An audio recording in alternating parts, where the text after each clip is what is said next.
Good morning. How are you this morning? It is Friday morning, and I couldn't be more jam-packed with things I'm supposed to be doing. I have showings to set up today. I have contracts to write or offers to write. Wife is leaving town. Just all kinds of stuff. Am I frazzled? No, but boy, it'd be nice to get into things. Welcome. Thank you for joining me. I think this is the 39th consecutive live stream. I think I forgot to hit the change the button yesterday, but I've got to count because I don't know. It's been a lot in a row. And I just wanted to say thanks for coming aboard. I know that my subscription levels aren't very high, but I know that the watch numbers are starting to move. It's the 8th of April, 2022. And so hopefully by the next 8th of April, 2023, we will have, 15 viewers, 15 subscribers. It's a slow haul. I'm nervous, like I could promote the show better. I definitely could do that. But at the same time, I'm worried that the algorithm is going to bite me in the face. And I don't want to deal with that right now. And then when I did advertise the Deerwood Realty channel, I did get subscribers, but I also got my videos would just be on flame. I'd get like 2,000 views, and I don't particularly want that.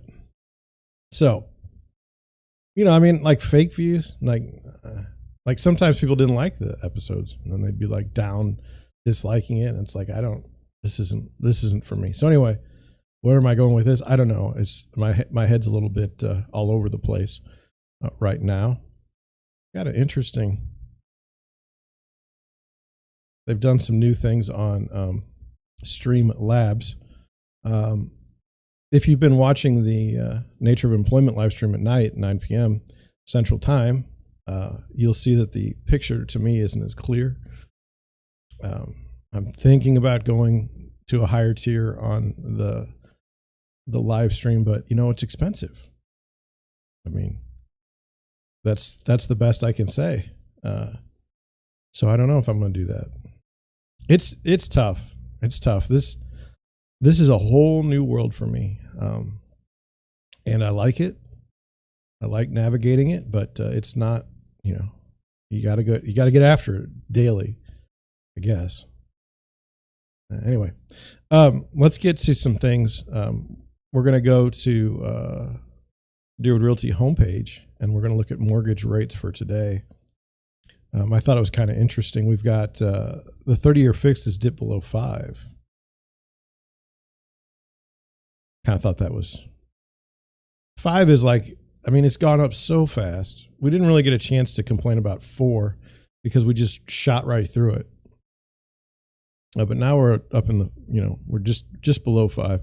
I suspect on a 30-year fixed at a normal mortgage shop, you'd be probably at 5.25%. Anyway, I'm coming back to the base no frame because I wanted to go over some things that I'm seeing in the marketplace, and I just wanted to put it out there for you. So first, we had a lot of buyers leave the market on my side. Last week was pretty bad. I think I lost three or four buyers.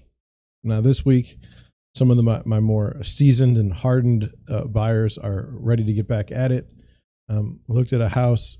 I looked at a condo yesterday. It was a fascinating condo because number one, it's not what the person particularly wants, but it's something that the person will take, the buyer. The condo itself, they had Home Depot. They did the Home Depot carpet repair, which is basically rip out all the carpet and put in new Home Depot carpet. They painted the rooms to a color that people like right now. But they did it cheap, not a complaint. And they did it, they didn't clean. So everywhere you look is black marks and disgusting. It was like you need to take a shower. But you know what? I think that between whoever's selling it and the agent, they probably added $10,000 to $15,000 to the value of the place by just putting in carpet and changing the walls. And they probably spent maybe $5,000. That's smart. It's a smart thing to do. A lot of people don't realize that. Now, let's go over another thing that is a problem in St. Louis that I just wanted to go over. A FHA loan for a condo is difficult. For whatever reason, I think a lot of people in condos don't get FHA certificates because they don't feel the need to. And then what happens is then you're not FHA approved. So if anybody wants to go FHA, they can't, or they have to get spot approval. What's the solution? Well, I believe like one of the certificates says is you have to be like, so much percent owner occupied. I think I'm just going off of my base guesses. And then, what I would say to those in condos, look, you should push for this as a resident. Why? FHA financing is the only way some people can go. And it's not like Section 8 financing. Don't confuse yourself. It's not. It's totally fine. It's a great setup for everybody. There have been in the past times where during an FHA inspection they'll require some sort of weird repair, but even that doesn't happen very often now, at least in St. Louis, at least where I'm at. Maybe it will later. But anyway, FHA, go for it. Go for it. So we got that issue. Then have you ever had I'm just put it out there. Have you ever had a buyer that's so excited about every house they can't make a decision? That's what I've run into just this week.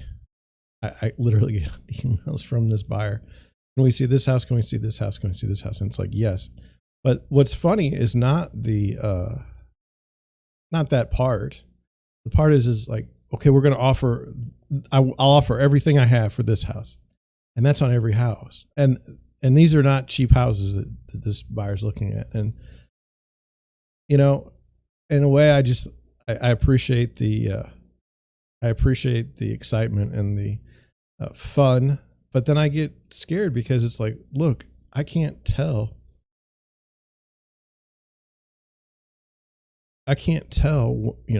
What the level of, like, what do you mean? Do you really mean that every house I just don't know. So, and I've been with this person for years. And so it's kind of funny to me. I just don't know. And I think in a larger sense, I did want to go over, we talked about yesterday and in the past about getting to know your clients. And I love to get to know my clients and get to know what they think. But, we're human. And my wife and I at times will be on a totally different page. So why should I be surprised when my clients and I are on a totally different page? And have you ever had a client tell you a joke and you didn't catch it? Or you told them a joke and you didn't catch it? Or you spent a whole half hour making jokes back and forth that neither one of you got? I have. It's just kind of funny. It's scary in a way, like you're writing an offer for a house and say they get the house and then they come back to you and say, I never said that, or I didn't mean that. And you're like, well, we talked about it. We talked about it. And in my position, I just don't see the point of arguing with your clients or your potential clients. And let me try and put this in an example in a few different ways. On the buyer side, okay, if a buyer says, like, it's your fault that we didn't get this house, like directed to me, I'll probably say, okay, because we didn't get the house. Now, like, if they offered under asking and there were 30 offers, and I told them, like, there's 30 offers, this isn't going to go well. And they didn't. I mean, what am I going to do? What am I going to do? So okay, it's my fault. I know a lot of times during the past 2 years, buyer's agents would counsel their clients like, hey, there's a lot of offers. We probably need to really come in strong. And even I'm guilty of this myself, is we'd come in strong, but it just wasn't strong enough. And so then I'd actually get a lot of calls from family members of buyers that would say, hey, can you take over this? Can we move to you as a buyer's agent, because we're not getting anything done with this other agent?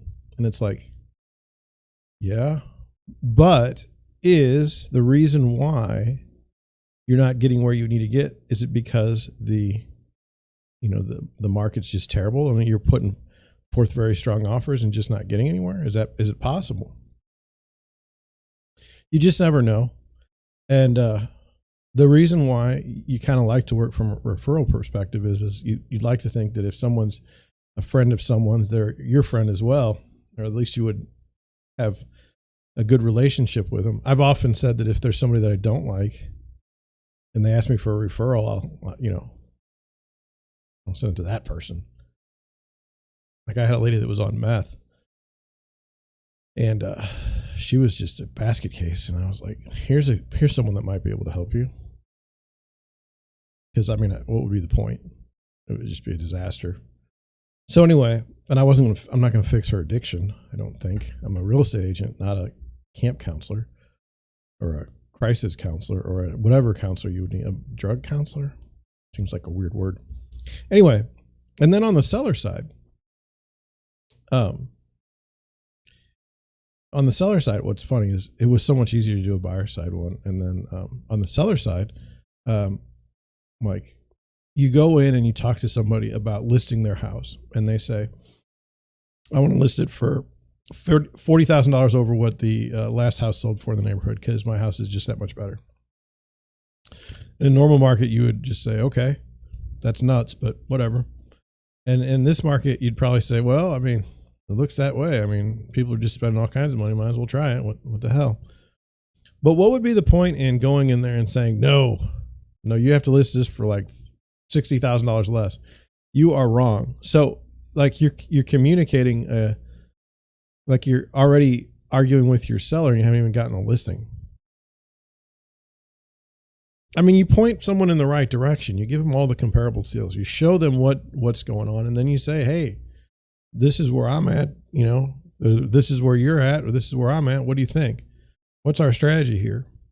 If you can't have that conversation, you shouldn't be trying to list the house. And if you're the guy that's just like, oh, whatever you want to list it for, we're cool, with no context or anything like that, then you're not a very good agent. But we always remember that the buyer and seller set the offer prices and the asking prices. It would do you well. It would do you well. Anyway, that was just something that I had that I wanted to share. I wanted to share another thing, and I want to mark this because I'm gonna boomer chapter it. And boomer chapter is where you go in YouTube and you make chapters for your live streams so that people can skip forward if they want to.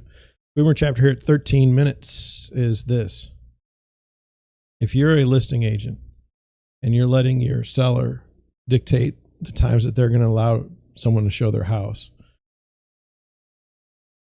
not a good plan, not a good strategy. And let me tell you why. I have to show houses tomorrow night. Oh, I'm sorry, tonight. To show houses tomorrow, but that's not the issue. I have to show houses tonight. Last night, I wanted to set a showing on a house that one of my buyers wanted to see. The buyers have plenty of money, and the buyers could buy the house. It's on their list. And I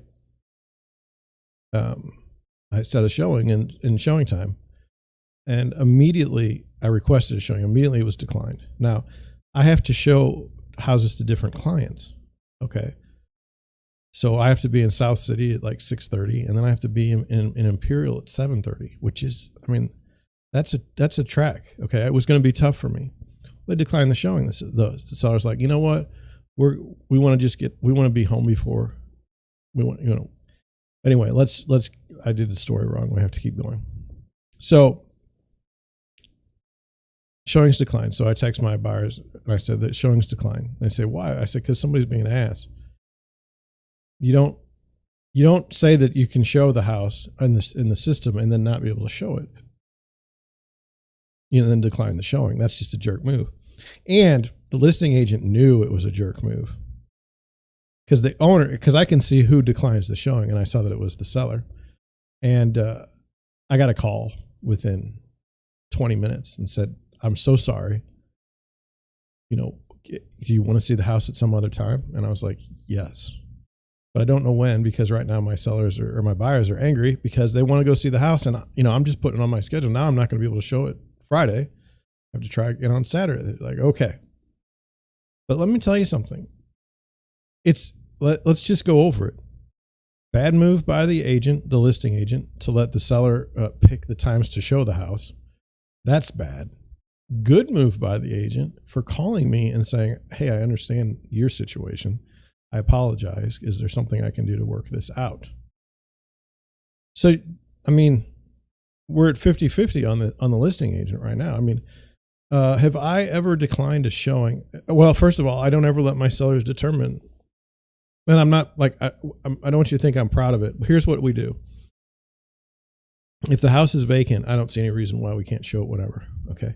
If the house is occupied, I say we set these certain times to show the house every day. And that's it. That's how I do it. And the reason why is because anytime an agent wants to come see the house, let them see the house. Like this person here, just by canceling the showing or declining the showing, is already setting up my next day to be not fun. And houses are going off the market, in a week. Not a week, in a weekend. So you got to get in there to see it, or it's going to be gone. And so I just want to put it out there that just because you have the option to give the seller the ability to cancel a showing or decline a showing doesn't mean you should.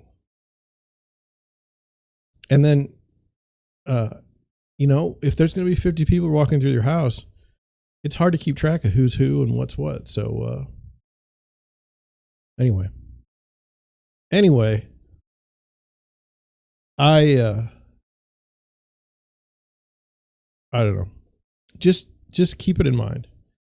You're going to list your house, make sure you can have it open and be seen by agents and they can schedule their showings, because if I can't bring my buyers and other agents can't bring their buyers, then you can't get a good price on your house. You may say, well, so what? I do think that some sellers are they don't care. They don't know. And so or they think they know. They've seen it on HGTV and that's how they think the world works. Or I guess, is it HGTV? I don't know. Which one switched to Magnolia? That was the DIY network. Really? I don't remember. One of them switched to Magnolia. Shiplap TV. I have to cough.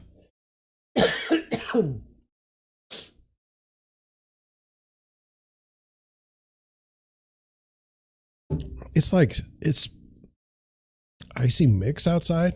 33 is the temperature. Crazy.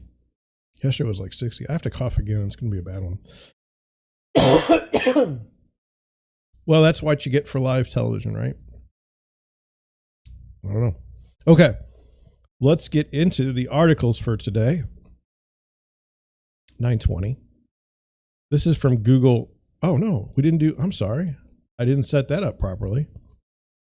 Let's go over the rates. Did we do the rates? Yeah, we did the rates. Man, see, that's what happens when you have like 50,000 things going on in your head at one time. Let's do this again. Let's get to the Google search trends. What was trending in search? No, not good. I just saw an error. I saw a big error. We'll have to fix it in a minute. It says, now this came out on Wednesday. The Google search trends are big still. That's more than 200,000 searches yesterday. I don't want to, how do I say this? I don't want to politicize this too much. I just want to go with what we've got on the article. I'm not quite sure what to make of it. So it says pair busted for pretending to be federal agents gifting lavish bribes to Secret Service. Now, that's dicey. Pretending to be federal agents and giving lavish bribes to Secret Service. What's this about? It says 2 men were arrested in Washington, D.C. Wednesday for pretending to be federal operatives who gifted Secret Service agents with lavish handouts in an effort to gain access to them. Now, first of all, how do you know people are in the Secret Service? Isn't it supposed to be secret? Oh my gosh. I'm sorry. Come with me. Sorry about that. Why? I mean, is that a reasonable question to a Washington outsider? Why? How would you know that these people were Secret Service members? And then on that, like, is that allowed? I mean, like lavish handouts. Like, I mean, if I gave someone like a Snickers bar, that seems reasonable. Maybe a Christmas wreath, and those can get kind of expensive. Anyway, Aryan Taharzada and Haider Ali posed as members of a fake Department of Homeland Security task force investigating violence connected to the January 6th riot at the U.S. Capitol, the feds said, who I also don't believe. It's quite funny how bad their reputation is anymore. The suspects allegedly set up the ruse to ingratiate themselves with Secret Service agents who they supplied with rent-free luxury apartments, high-end electronics, and policing equipment. Now, how in the world, how does no one see this might be a problem? One of the duped agents worked on First Lady Jill Biden's security detail and was offered a $2,000 assault rifle from Tahar, according to prosecutors. Like a Christmas wreath, it was $2,000. That would be a lot. But let me digress for a moment. Does anyone in the United States really not understand that there's foreign governments that are intent on destroying the United States? Do you really think that all these countries, I mean, there's like, 300 of them or more in the world? Do you really think that all these countries just kind of go around there and do their own thing and they're happy and they're friendly and they do you not understand that these people are after us at all points in time? And did you not understand that the United States is after all of them as well? I mean, it just blows my mind. Every other day I see an article about someone not disclosing their ties to China in academia. It's like, did you not realize that the Chinese think about copyright rules and things of that nature differently than you do? What are they called? Intellectual property. They think a little differently about that stuff than you do.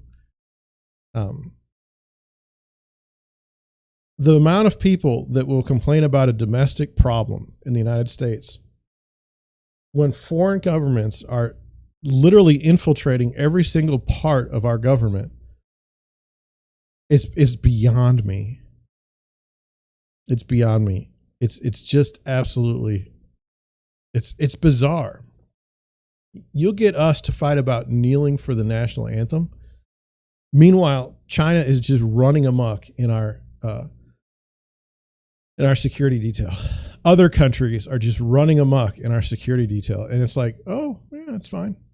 I mean, look at Feinstein had a Chinese spy driving her around for 20 years. but we're going to argue amongst ourselves about kneeling for the national anthem. It's bizarre. Bizarre. Okay. In another instance, the suspects allegedly supplied an agent with a penthouse apartment that was rented for more than $40,000 a year. Now, explain this to me. You're in the Secret Service. You have two dudes or one that say, hey, man, you want to live in our luxury apartment for you?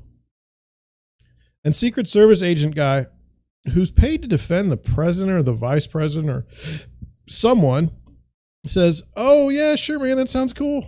Yeah, I'll just move right in. 4 Secret Service members were placed on leave in connection with the investigation. They should be fired immediately. I don't care if they were duped. Part of your job as being a Secret Service member is to not be duped. The scam was exposed when postal inspectors began looking into an attack on a mail carrier at the suspect's apartment building, and Tara and Ali identified themselves as being member of a non-existent federal unit. Who's attacking a mail carrier? What in the world?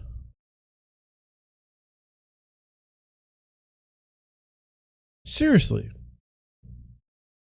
Like, no offense, but like I think I look in my other channel, we value people that go to work every day. And then we have serious disdain for people that obstruct those people from going to work or doing their jobs. Anyway, it says the alleged fake feds had also set up surveillance in the building and told other residents they could access their cell phones and personal information. They were arrested Wednesday evening when more than a dozen FBI agents raided the luxury building in Southeast DC. So a question that you should probably want to ask yourself now is, on whose behalf are these men working? And I say this with all honesty. Do you really think that these two fellows just happen to have, $40,000 a year for rents of a place? They have all this security. I mean, the idea that this even happened. Are these citizens? Are these two fellows citizens? What is going on with this? It's ridiculous. Ridiculous.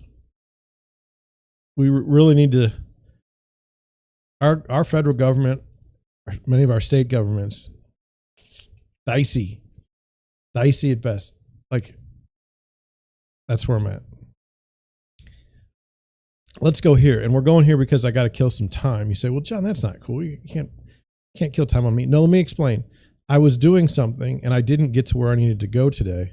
And so I need to put the links. I forgot to put the links up on my page so that we can just go to them. And so I got to do that right now. That's what I'm doing. Man, time's going by so fast. It goes by fast when you have all this stuff to do. You know what I'm saying? You know what I'm saying, Irv? Here we go. Paste and go. Okay.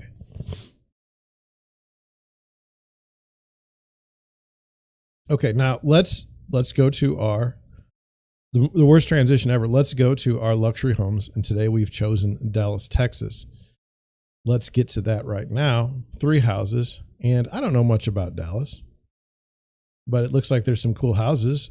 I've seen this house, I think, and I don't want to see it again. This is a modern house. I thought it would be cool because we don't see many modern homes. And you know that I don't do very well with modern homes because we don't see them and I don't know much about it. This is a single family home, 69 days on the market, and 6 cars, built in 2006 car garage, built in 2017 on a 1 acre lot. Did I do 6 bedrooms, 6.5 baths, 10,509 square feet? Let's take a look. Okay. And so it's modern.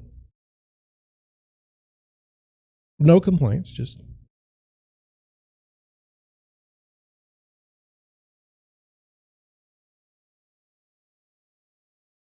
I mean, do you envision you having warm nights by the fire. There's a fireplace. Do you feel comfortable in this space? It's very nice furniture. I always like, this was built in 2017, but look, it's a staircase. It's not even a nice staircase. It's literally just a picture going up.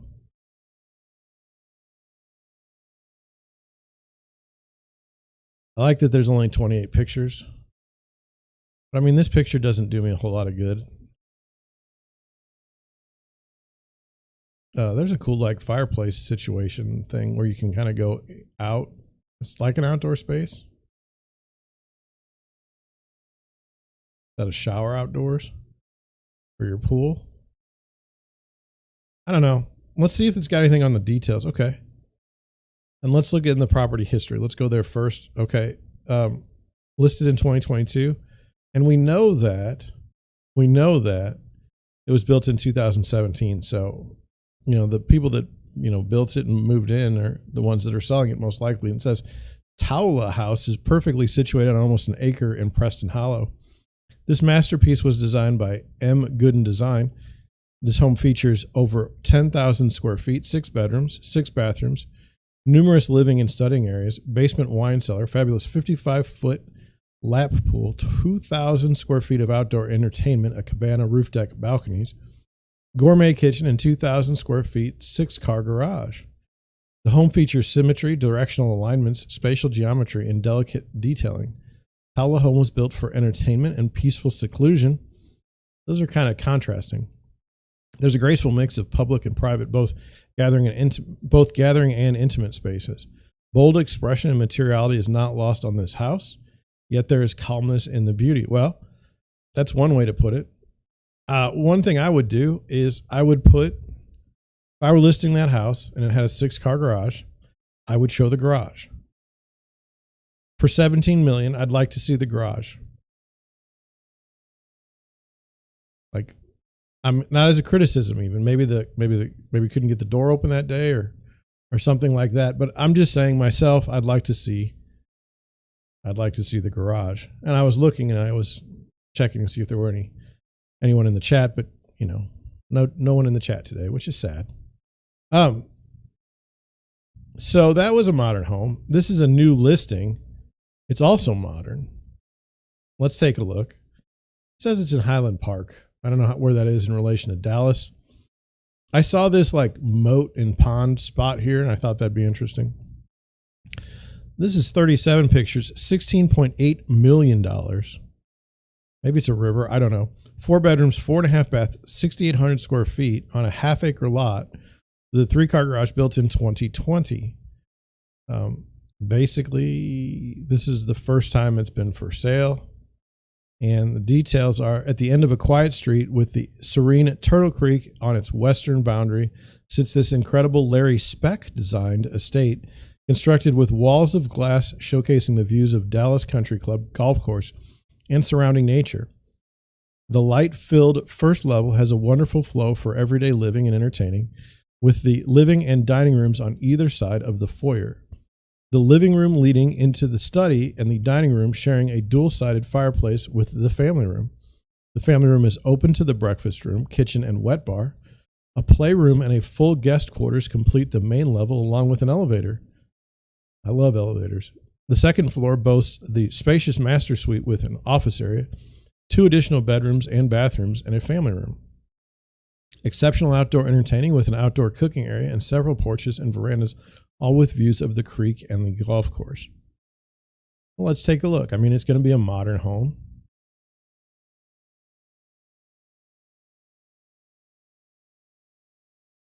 Now, this is just an observation.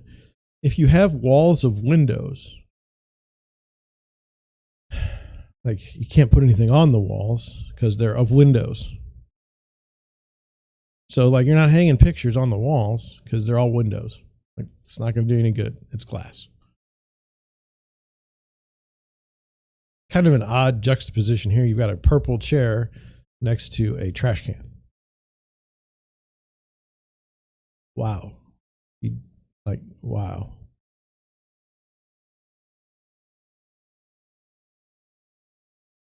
Those are like floating steps, although those don't look like floating steps. Those do. All I can tell you is that, like, it looks like on the MLS in Dallas, which, by the way, thank you for letting me have this format here versus the other one that we've seen in like Houston, and it's just disgusting. The picture, sometimes the quality is pretty terrible, and I don't know why.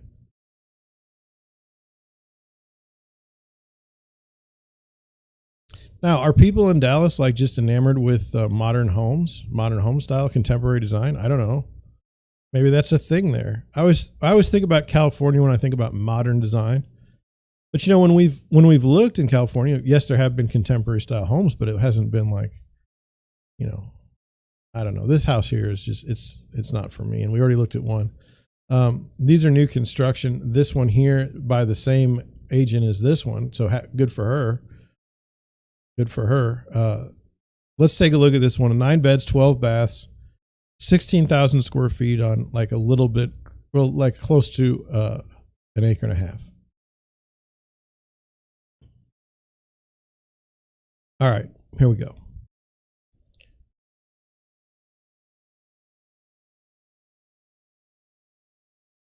It's built in 2004, 6-car garage, 15 days on the market. Looks like it's right off of a highway. Property details. Luxurious estate situated on approximately 1.437 private acres in coveted Old Preston Hollow. Designed by Richard Drummond Davis. Do you notice how every single one of these have like the architecture's name or the design, the architect's name or the design firm? I thought that was like, I can't tell you who designed most of the houses I see. Anyway, this exquisite masterpiece features approximately 16,000 square feet of designer touches and details, meticulously constructed and renovated over the last 5 years to exacting standards to include 30-foot ceiling grand entrance, 9 bedrooms, 11 baths, extraordinary 3-story refrigerator wine room, study, home theater, game room, billiard room, gourmet kitchen with sub-zero Thermador appliances, stunning and spacious master suite with large, gorgeous walk-in closets, state-of-the-art fitness center, spa room, abundance of storage, marble and hardwoods, 3 staircases, 4 kitchens, and 4 ice makers. Well, now, I've never really heard anyone show off ice makers before. Listed in 2021, 12.9 million, up to 15 million. Still haven't sold it. Let's look at the pictures. Do I particularly care? Oh, that's a beautiful pool, beautiful back area. Love the fountain. Don't love this picture, but I love the idea. You walk through the door, you take a picture of that, and then you take a picture of the foyer. That's how it should go. That's blue. That's interesting. Like, to me, you've got a huge house and now you've got this small space here. Like, who's sitting at this table ever? I don't know. Just me, maybe. There's your wine cellar. There's your kitchen. Beautiful island. There's your living room, bathroom, bedroom. Looks like a bedroom with a couch and everything. I like this. I would love to have a house where the bedroom was huge like this and you could like just hang out in it. Someday, right? There's the bathroom. It's kind of cool with the way the wall is. That's to the outside, I think. That's just an amazing closet. There's your theater room. I don't know about that. Interesting. Weight room, pool room. And it's got that one thing. I don't remember what that's called, but I like it. Nice staircase. Like, look, if you have a nice staircase, you should kind of show it in context, unlike that other house. I mean, it's an interesting place. Interesting place. 15 million. I'm going to look at a house with a pool tonight, and I'm pretty sure it doesn't look like that. Tennis court. I don't know what this is, but it's something. It wouldn't be bocce ball. It wouldn't be a long jump pit. Really don't know what it is. All right, well, that's that house. Okay, now I saw one other one, and I like to look at houses. It's like one of my favorite things to do. I saw this house here. Come with me, just because I like the way it looks on the outside. I don't know how it's going to look on the inside, but 11.9 million, 7 bedrooms, 9.5 baths, 8,866 square feet on just over a half-acre lot in Highland Park, Texas. 3644 Beverly, built in 1923. I'm a sucker for old homes. Single family, 309 days on the market. It's possible I've seen this home before, even $1,300 a square foot, well, $1,350. Property details. Host to presidents, dignitaries, and heads of state, this Bertram Hill estate on Beverly Drive has a rich history and exquisite detail that capture the grandeur of the past century and those who lived it with style and grace. The property includes 2 separate homes with a total of 12 bedrooms and 14 full baths. The main 1920s residence is a tour de force of superb renovation with jaw-dropping details and dramatic museum-quality materials and finishes. The 5,403 square foot guest house was built in 2010 and boasts, lots of boasting, 5 bedrooms, 5 and 1/2 bathroom. That's an interesting way to write that. Kitchen, living room, exercise room, den, and indoor pavilion. An indoor pavilion? That's weird. Listed in 2021 in June. Been on the market for a while, but let's just take a look. 26 pictures shouldn't be that bad. I like the way the front of the house looks. Like, that is pretty cool. Even though it's like, this is garish, I still think it's pretty cool. That room is really interesting. Now, we don't know, and look, it's by the same lady, Allie Beth Elman, or if that's a man, I don't know. Anyway, same listing agent's got all these listings. I wonder who's doing, the big business in Dallas. Actually, I don't need to guess. It's this outfit here.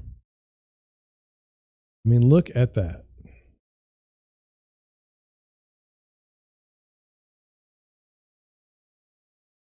I mean, a nice kitchen. Now, see, the problem is I don't know if it's in the new place or the old place.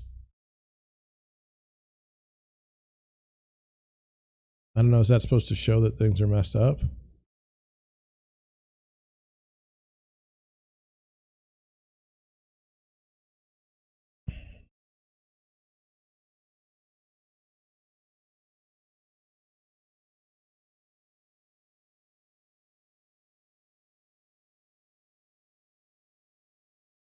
Okay. I don't know that I like the way this was listed.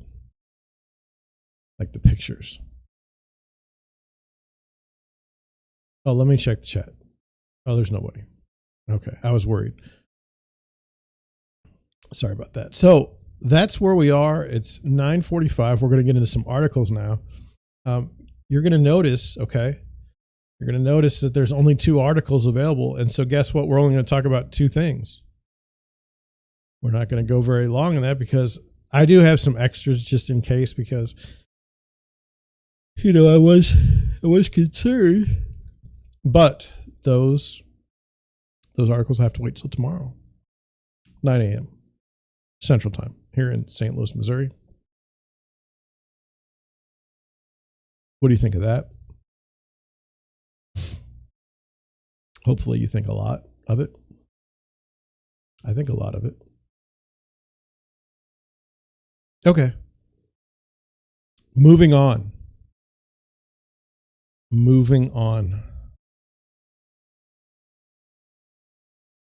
I have to find the right buttons. Now, your home is built on a foundation.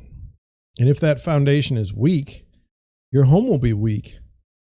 So I've always thought, in my opinion, at least on houses that have basements, we should probably take a pretty good look at the basement. Now, if you come to my basement in St. Louis, my basement is covered.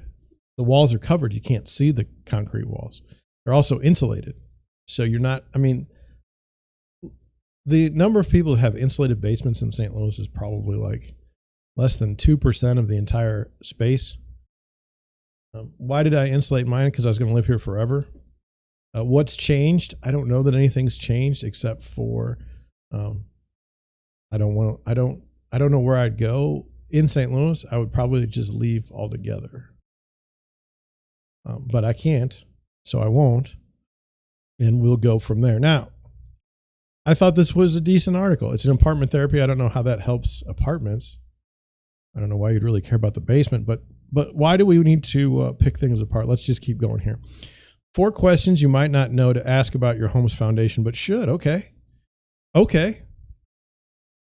Just like you can't always judge a book by its cover, and if a book doesn't have a cover anymore, you could say you can't always judge a book by its thumbnail. What I did there. You can't always judge a home by what's above ground. Foundation is the red flag word that sends most homeowners and buyers running. And often it's not clear from first glance that anything is wrong. Issues can vary from house to house depending on the material and style of the foundation and the soil on which it sits. That's true. They call it plasticized soil here in St. Louis. I don't really. Anyway, it's like it doesn't take water, basically. Most foundations can be fixed for a price. Yes, exactly. And most foundations get the lifetime warranty, but it's always a question of whose lifetime. Some businesses that are a little bit less than, I don't know the word, reputable, will guarantee something for life, go out of business and reorganize and keep going down the road. And if somebody comes and files a claim against them, they'll do the same. Anyway, but it's helpful to know what's in store before you buy. Here are 4 questions that could uncover issues lurking in your foundation. Oh, I'd like to know these. I'm serious. As an agent, this is very, very pertinent to me. And how to identify and address them before your inspector drives away. Was the foundation reinforced during renovations? Are you considering buying a home that started as a 1-story and had a 2nd story added on later? One that had major renovations? First, check with your city or town to see whether permits were pulled. Then, ask your inspector to pay extra attention while crawling under the house. Whenever major additions are made to a home, the foundation may need to be reinforced to support extra weight. If done properly, this involves an engineer calculating the correct amount of additional support necessary. But if this wasn't done well, you may find yourself handing over a large check to a contractor. I think that's fair. I think that's a fair question. Is there a fault line nearby that's caused settling? Jody Stein Davis, a realtor with the Mountain Girls at Keller Williams Realty, says if you're near an area that's close to a fault line or prone to earthquakes, the foundation will settle differently than if you are in other locations. The land moves differently, which means the foundation will settle more or less. Additionally, if an earthquake actually hits the area, even a mild one, that can cause structural damage. If you're in an area like California, Alaska, or the Pacific Northwest, Davis recommends doing a walkthrough to look for visible cracks that are uneven from top to bottom, as well as any settling on the floor that's noticeable. You also want to take note of doors and windows that don't line up properly and any water pooling outside. You know, it doesn't have to be next to a fault line. I can show you houses in St. Louis that aren't anywhere near a fault line, and the basements are a disaster. Here we go. Was the house built on clay soil? Areas like Oklahoma and Missouri are known for having foundation issues, given that the soil is rich in clay. If moisture levels aren't kept consistent in these regions, it can lead to cracked foundations, cracked bricks, and cracks in floors. Well, in the basement, yeah. How can unwanted cracks be avoided? It's recommended to water the foundation during a drought and avert rain away from the home with gutters to keep moisture content consistent. This is also true in Texas, where foundation issues are commonplace due to erratic hot, cold, wet, and dry weather patterns, coupled with slab foundation houses built on clay soil. These homes face serious foundation settling and often serious necessary repairs. So, in St. Louis, if you had a house built probably in the 1920s or earlier, it'd be like a rock or stone foundation. And you really weren't supposed to, finish those spots, but they did. And they were pretty good about it. So that if, relatively, They expected the thing to leak, and so they would build the wall off of the. They would build the stud 2x4 wall off of the wall itself. It wouldn't be touching, so air could go through there and possibly dry stuff. So it was expected. And then over time, people got to the point where they're like, well, we're so smart, we're not going to have any leaks at all. And that's where I think many things, fell apart. It's not uncommon to see fractures in the concrete on new homes here in St. Louis. It depends on when the concrete was poured. And I believe you're supposed to wait, I think, 30 days to put on a foundation. I don't know that they always do that. You'd think we'd get the basements figured out. They're not. It's weird. It says, it is recommended to water the foundation during a drought and avert rain away from a home with gutters to keep moisture content consistent. One thing I would say is that the ground is very, very unpredictable here.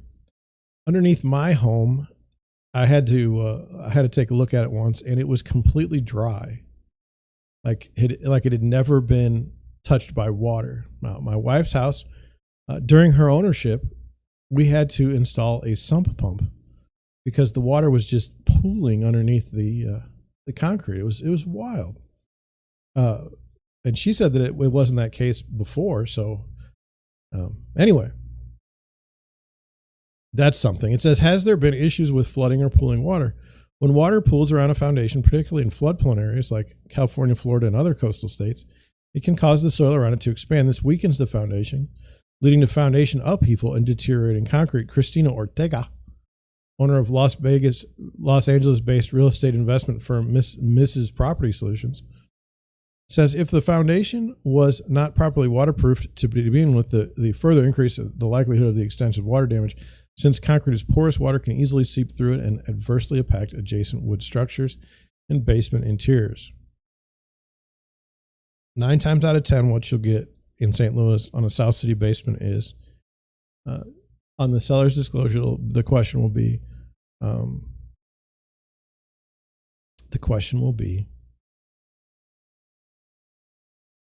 does the basement leak? And the answer will be, well, there's a small pooling of water in a corner only when it rains, on heavy rains. It's funny because like it's not going to leak when it's not raining. Have suspicions, here's what to do. Knowing what could be lurking beneath your home is half of the battle. So how do you prevent yourself from buying a home on an unsteady foundation? Davis recommends determining what the foundation was built on, whether it be concrete, slab, bedrock, compacted dirt, or pier and beam. It varies greatly depending on the local topography and the style of footers supporting the house. Either way, find out what it is so you can look for more questions you may need to ask. We have footings here. Keep an eye out for cracks in the walls and the ceilings, countertops that are separating from the walls, windows and doors that don't latch or close, sagging floors and gaps that have formed near windows and doors. Like I've literally been to houses that they've remodeled, and like towards the beam, the doors and the window frames go like this. I don't know if you can see this because I'm not on the right screen. Let me check and see. Can you see this? Is this stupid enough looking? Like you can actually see the frames of the doors doing this. I was worried somebody's going to watch and laugh at me, but there's no one here. So maybe in a year from now, you'll see this video and be like, look at that. That was funny. I should probably subscribe. And you should. Please do. Anyway, it says, ask your home inspector about what you have observed so they can look more closely and give you a better assessment. They can then recommend a foundation inspector if warranted. Not everything is going to be indicative of a huge foundation issue, but on the flip side, things that seem minor could be a warning sign or something bigger. Jameson adds, bring in a foundation inspector or an engineer to evaluate the foundation and provide you with an estimate of repair costs. And if the seller is willing to make repairs, ask if the repaired foundation comes with a transferable warranty to provide peace of mind for both realtors and prospective property buyers. In St. Louis, in a normal market, you have 10 days to inspect the property. You have 10 days to come up with a resolution. Good luck. Good luck getting a foundation inspector in the property after you've already had it inspected in time. I mean, I'm not, and you say, well, I just won't buy the house. Well, that's going to have to be the answer, because what are you going to do? Okay. Moving on. If you're with me as an agent and I see foundation issues, I see them, we're probably not going to put an offer on the property because I really don't want to deal with all those issues. And you shouldn't want to either, because this house isn't going to be at a discount. Some agent will say, oh, that's a great idea, buy this house. They're like, I love the kitchen. Meanwhile, the foundation is collapsing and it's going to cost them $40,000 to fix it. But, oh, that kitchen has one. Oh, look, subway tile. Anyway, attention sellers. We've moved on. These are the features buyers want in your home and the ones they can live without. I've always loved these articles. You know, we've put it podcasts. We've done everything related to this topic, which reminds me, I'd really like to get a podcast out this week. Very disappointed in myself. Nope. Okay. Let's get on it. Spring is a time of rebirth. Well, okay. You say so. And new beginnings. And after 2 years of the COVID pandemic, turning the world on its head, people are ready for things to get back to normal, or at least as close as they can get. And maybe, just maybe, that includes what people are searching for in a new home. I know what they're searching for in a new home. Do you want to know? I don't even need to read the article to tell you what it is. Space. Dedicated space. Dedicated space so that if the wife wants to be on a Zoom meeting and the husband wants to be on a Zoom meeting in a different room, they can do that without having problems. That's what they want. They want space. I know the answer. I deserve a gold medal. Let's find out what this article says. We know that Americans went into an overheated frenzy of home buying during the pandemic, showing distinct preference for places in the burbs, far outside of the big congested cities with lots of land, dedicated home offices, and maybe even a nice pool. Previously sought after factors seem to recede in importance. Commute? What commute? Ha ha ha. Now that people across the U.S. are finally starting to return to the office, go on vacations, and restart their lives in earnest. The Realtor.com data team set out to find the features that 2022 new home buyers are jonesing for. And as peak home buying season begins, it seems as at least some of the perks turned must-haves remain. After all, who doesn't want to work from home this summer? The data team looked at what exactly people are searching for in home these days to figure out what are the must-have features and amenities and what they're willing to live without. We found they're still prioritizing many of the features that became popular during the pandemic. Oh, really? Space? People want to live indoors, but they want to live outdoors as well. A real estate agent licensed in California and Florida, that idea became big during the pandemic, and it's still on the wish list. Well, I've always said that outdoor space, or at least since you've seen me live, we've always talked about, if you want to have like an exceptional property, you need an outdoor living space. Anyway, of course, what buyers want and what they can afford are usually two different things. Absolutely. Home prices remain high. And with even more homes coming on the market, inventory is still low. Today's real estate realties make it hard for home buyers to get everything they're looking for. Many have had to learn to temper their expectations and make compromises. The market is so crazy that people are happy to have anything. That's really, you didn't need to go find a real estate agent for that quote. Anyway, but a buyer can dream, and fantasizing over listing photos half the fun of the home search process anyway, right? Right? To figure out the most popular search terms so far this year, the Realtor.com data team looked at the number of page views per listing for each search term from January to February of 2022, then ranked the results. To be included in the analysis, the term had to be featured in at least 5,000 listings. Here's the big takeaway. Water features still rule. Related search terms, swimming pool, or hot tub, or spa. Number one on the list is swimming pool. Continues to be the most popular search term so far this year. The pandemic trend shows no signs of slowing down. A pool started to seem like a must-have at the start of the COVID-19 lockdowns, which limited access to public swim clubs, lakes, and beaches. That year, pool companies installed pools in 96,000 homes across the United States, according to the Pool and Hot Tub Alliance, a trade association for the swimming pool, spa, and hot tub industry. It was the highest number in more than a decade. It remains a must-have item ahead of what's set to be a more fun version of last year's Hot Vax Summer Bust. I don't know what that means. But for many folks, privacy is also a key component as they build their own personal oasis. Even people with community pools want to build their own in the backyard. a real estate agent says with Charter One Realty in Hilton Head Island, South Carolina. Yeah. The hot tub, the pool's more affordable but equally high maintenance cousin, also remains popular with buyers. Let me say this. I have seen no change in the people that want to buy a pool or a house with a pool or people that do not. No change. Either they want a pool or they don't. Nobody's sitting there buying a house with a pool saying, oh, I'll buy the house with a pool because it came with it. No. People are either looking for a house with a pool or without. It's all about the vistas, baby. Related search terms: riverview, waterfront, beach, water view, lake view, golf course view. Whoever would want to live on a golf course is confusing. Even as people slowly begin to return to the office, many white-collar workers are choosing to continue working from home at least a few days a week, and they want a view. It doesn't matter if it's a river view, lake view, golf course view. Buyers want something nice to look at in between and list Zoom meetings. I once listed a condo on the Mississippi River that overlooked the Mississippi River, and it was peaceful and serene and just very, very inspiring. You don't want to be in the dark dungeon basement if you're working from home all day. I work in a dark dungeon basement and I work from home all day unless I'm showing houses. Amazing views also allow homeowners to decompress after a hard day work at the quote-unquote office, perhaps with a glass of wine or a nice meal al fresco. These people don't live in my world. No offense. It's enhancing your living experience because people want to feel like they're on vacation all the time. Focus on outdoor activities and fitness. Now, I'm interested to see what you would search for to get a focus on outdoor activities and fitness. Related search term: horse facilities. That's number 4. Community boat facilities, number 13. Community golf, number 20. And tennis, number 22. Basketball, number 26. I often see luxury home listings with the sport court.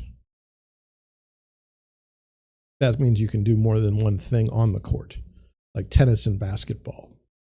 Maybe some roller hockey, if people still roller hockey. I don't know. The indoor-outdoor lifestyle goes beyond views, with people looking for more outdoor activities to keep in shape and perhaps work off that quarantine 15. Some of these activities, horseback riding, may be accessible to only the richest, but access to golf, tennis, and basketball is top of mind for many buyers in 2022.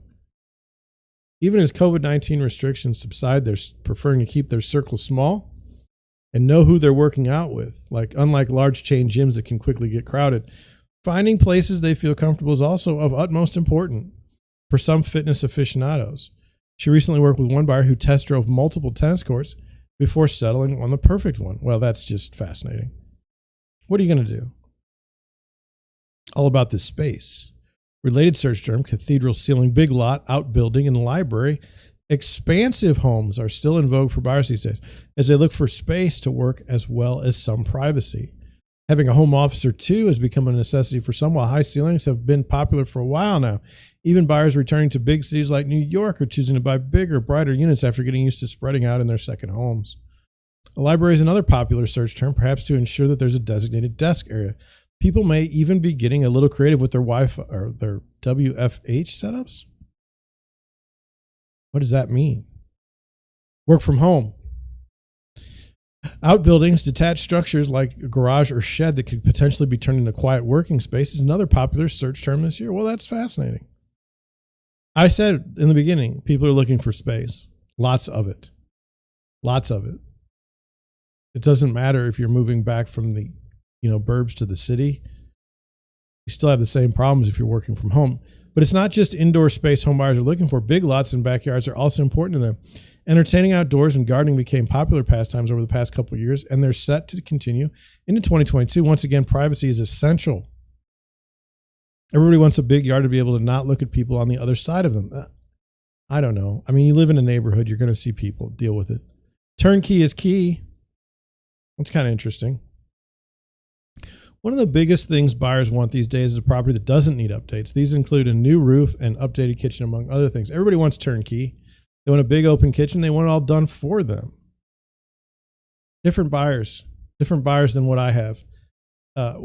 Also, a bigger problem in my world is there will be houses that need significant updating. They will not be discounted at this time. You will pay exactly, what you would pay for a house that is fixed up. It's crazy. Part of the reason is convenience. Another is the proliferation of design shows on channels like HGTV, which perhaps gives buyers some unrealistic expectations. Perhaps. But buyers are also being practical. Construction delays and rising prices mean doing renovations that will be more costly than in previous years, and the timelines for getting the work done can be burdensome. Oh, I hate to have to wait for my new $100,000 kitchen. How terrible. My life is so bad. People, ridiculous. Because of all the supply chain issues, everybody knows it's going to be so expensive to redo anything. Turnkey is very preferable, but obviously people are going to get what they're going to get. They're going to get in where they fit in. Oh my God. My email is just, it looks like a ticker from the New York Stock Exchange. It's not a good feeling. What did we learn today? We learned that if you're an agent, allow your home to be shown so you can sell it. Don't make it difficult on me. We've learned that, John's pretty close to right about what people are looking for, what buyers are looking for in homes. We did learn that. And we did learn that John talks about himself in the third person from time to time, and that's weird. So John's going to stop that. We learned that foundations are important. That's what's going to be the thumbnail today, is a foundation. It's going to be my head and the foundation. We learned that we could use some more subscribers.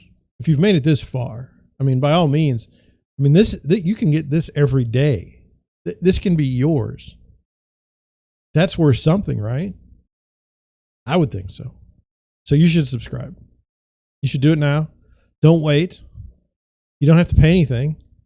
And once I get 1,000 subscribers, then I can be monetized and make like 13 cents an episode, which is better than zero. Better than zero.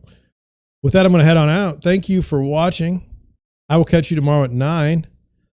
Peace.